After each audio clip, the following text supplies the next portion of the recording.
Shalom sahabat CS dimanapun Anda berada, saya sangat bersuka cita bisa menjumpai Anda untuk menyampaikan kebenaran firman Tuhan. Kebenaran firman Tuhan pada kesempatan kali ini berjudul penentu hidup dan mati. Apa yang menentukan hidup dan mati? Kita akan pelajari. Bagi saudara yang baru pertama kali mengunjungi channel saya ini, bukan satu kebetulan. Saya percaya rencana Tuhan agar saudara dan saya bisa belajar bersama-sama kebenaran firman Tuhan. Saudara langsung saja subscribe. Ya, subscribe itu gratis saudara. Langsung pencet tombol lonceng notifikasinya. Nanti kalau saya buat video firman Tuhan, saudara yang pertama kali menyaksikan. Terima kasih buat saudara yang setia mengikuti video saya ini. Firman Tuhan yang saya sampaikan, saya percaya kita bisa bertumbuh bersama-sama dan memiliki kualitas rohani seperti Kristus. Karena firman itu akan menguduskan kita dan membuat kita memiliki karakter seperti yang Allah kehendaki. Penentu hidup dan mati. Amsal 18 ayat 21. Saya akan bacakan buat kita semua. Hidup dan mati dikuasai lidah. Siapa suka menggemakannya akan memakan buahnya. Di sini jelas, hidup dan mati itu dikuasai oleh lidah, bukan oleh situasi kondisi. Situasi kondisi tidak membuat kita langsung mati. Di sini jelas hidup dan mati dikuasai lidah. Ya. Bukan situasi perang itu membuat kita mati, tapi lidah kita. Dikatakan hidup dan mati dikuasai oleh lidah. Siapa suka menggemakannya akan memakan buahnya, akan berakibat bagi siapa yang suka, yang menggemakannya. Ya, saudara menggemakan itu menggaungkannya. Ya. Bahasa Indonesia masa kini mengatakan begini, lidah mempunyai kuasa untuk menyelamatkan hidup atau merusakkannya. Ya, ada dua akibat, ya, bisa menyelamatkan hidup atau ya, kebalikannya merusakkannya. Orang harus menanggung akibat ucapannya.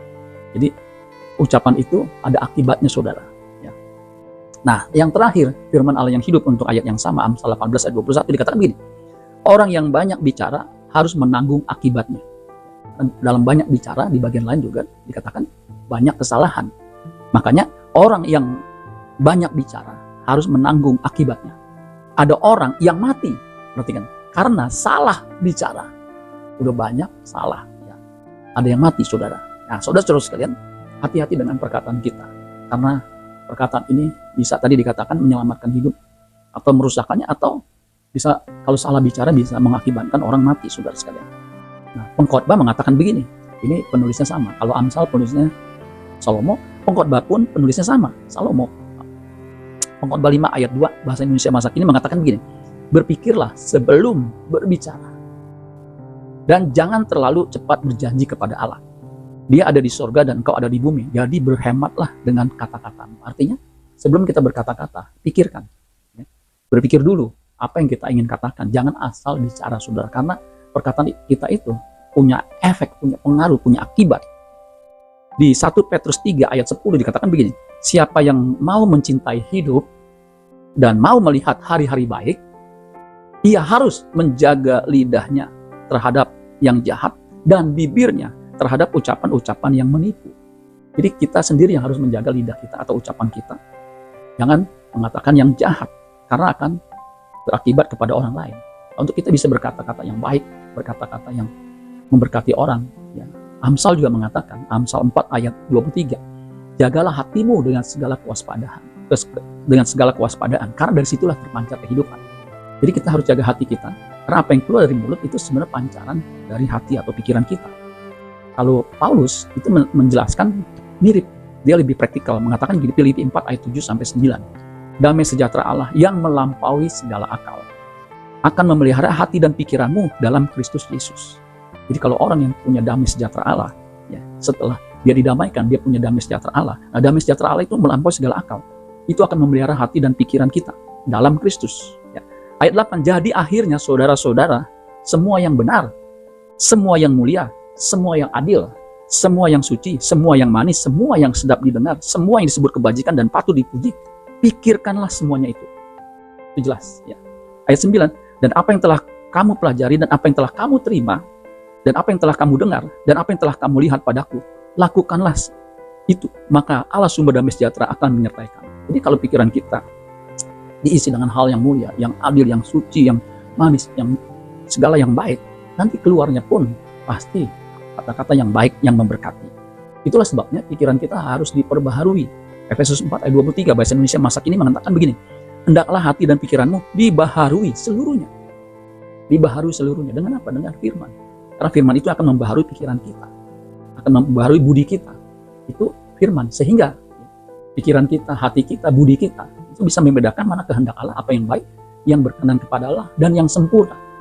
Nah, itu yang akan meluncur dari mulut kita karena hati kita bersih, hati kita diperbaharui. Ya.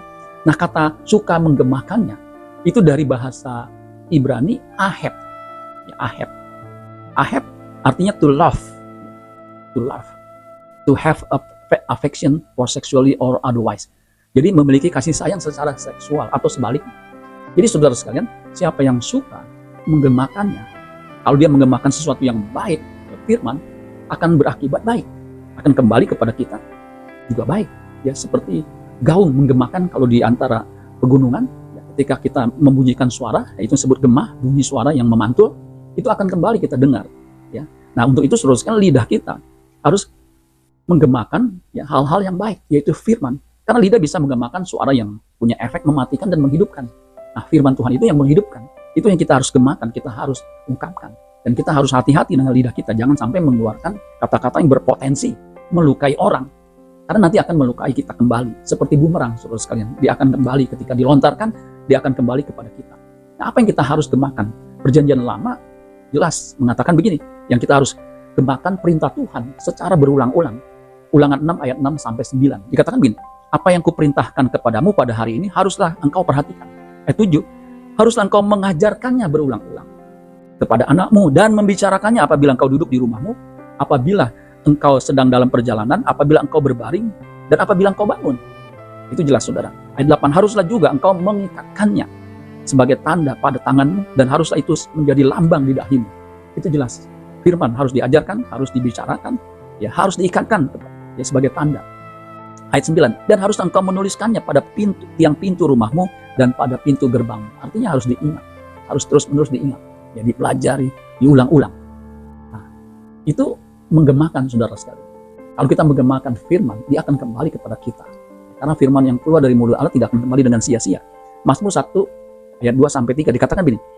Tetapi yang kesukaannya, ya, tadi Aheb itu mengasihi, yang ya jelas yang mengasihi firman, dia akan memakan buahnya. Nah sama, tetapi yang kesukaannya ialah Taurat Tuhan, dan yang merenungkan Taurat itu siang dan malam. Apa akibatnya? Ayat 3, akibatnya yang suka merenungkan firman Tuhan siang dan malam. Ayat 3, akibatnya ia yang suka merenungkan firman Tuhan seperti pohon ditanam di tepi aliran air, ya, yang menghasilkan buahnya pada musimnya. Dia akan berbuah pada musimnya. Dan yang tidak layu daunnya, apa saja yang diperbuatnya berhasil. Itu bagi orang yang suka menggemakan firman. Diibaratkan, dianalogikan dia seperti pohon yang ditanam di tepi aliran air. Sehingga dia bertumbuh dan berbuah. Dan apa saja yang diperbuatnya berhasil. Saudara akan berhasil dalam hidup ini. Bukan berhasil saudara menjadi sukses, kaya, diberkati. Tetapi menjadi berhasil menjadi anak Allah yang bermanfaat, yang memberkati banyak orang. Dimana seperti Allah Bapa berkata kepada Yesus, inilah anakku yang kukasih, kepadanya lah aku berkenan. Karena apa? Bermanfaat, berguna, berbuah, berhasil. Ketika firman Tuhan digemakan dalam hidup kita, maka akan menghasilkan apa? Keselamatan. Itulah sebab Yesus pernah berkata begini. Di Yohanes 8 ayat 51, aku berkata kepadamu, sesungguhnya barang siapa menuruti firman-Ku, ia tidak akan mengalami maut sampai selama-lamanya. Dan selamat saudara sekalian. Tapi siapa yang mengabaikan firman, dia akan menanggung akibatnya. Ya. Mari kita gemakan atau viralkan, lakukan firman Tuhan. Viralkan melalui media sosial yang ada saat ini, kita harus manfaatkan. Untuk apa? Menggemakan firman agar perintah itu dimengerti ya, oleh banyak orang, sehingga banyak orang diubahkan hidupnya. Karena hanya firman yang mengubahkan hidup orang. Amin buat firman Tuhan. Tuhan Yesus memberkati. Sola Gracia.